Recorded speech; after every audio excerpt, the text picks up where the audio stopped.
Do you have a donor advised fund, also known as a DAF, with Fidelity, Schwab, Vanguard, a community foundation? There's over 400 DAF sponsors at last count in the United States. And so if you are someone with disposable income, you may have set up a donor advised fund in order to take advantage of a tax deduction now, this year, and getting to decide which charities receive these donations later once you've had more time to research worthy charities that you want to donate to. Well, this year the nonprofit sector has come together for National Donor Advice Fund Day, National DAF Day.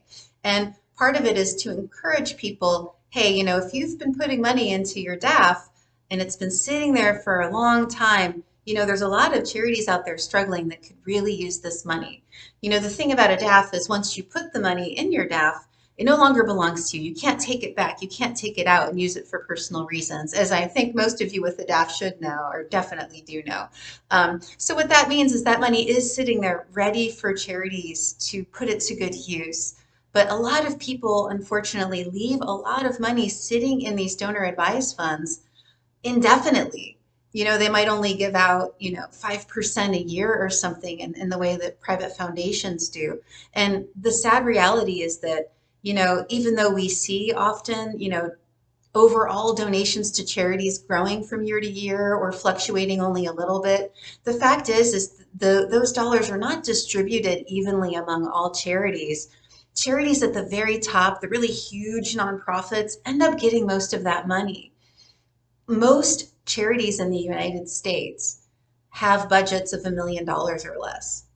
And all of those little charities, they don't have the marketing budgets, the fundraising budgets. They don't have giant departments of people raising money or, sending out millions of dollars worth of mail to you to raise donations from you.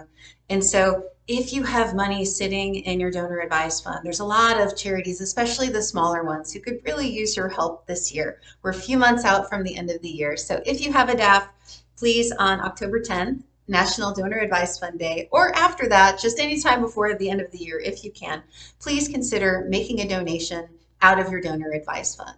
And just a little plug from us. Charity Watch is also a very small organization, and we also rely on your donations to keep up our watchdog work, keep the nonprofit sector honest, make sure that people's donated dollars are not wasted. We're the only independent charity watchdog in the United States. So if you can spare a little bit for us, we'd also greatly appreciate that. So come to charitywatch.org to learn more about our work and log into your DAF account. Make some distributions if you can on National Donor Advice Fund Day. Thanks, everyone.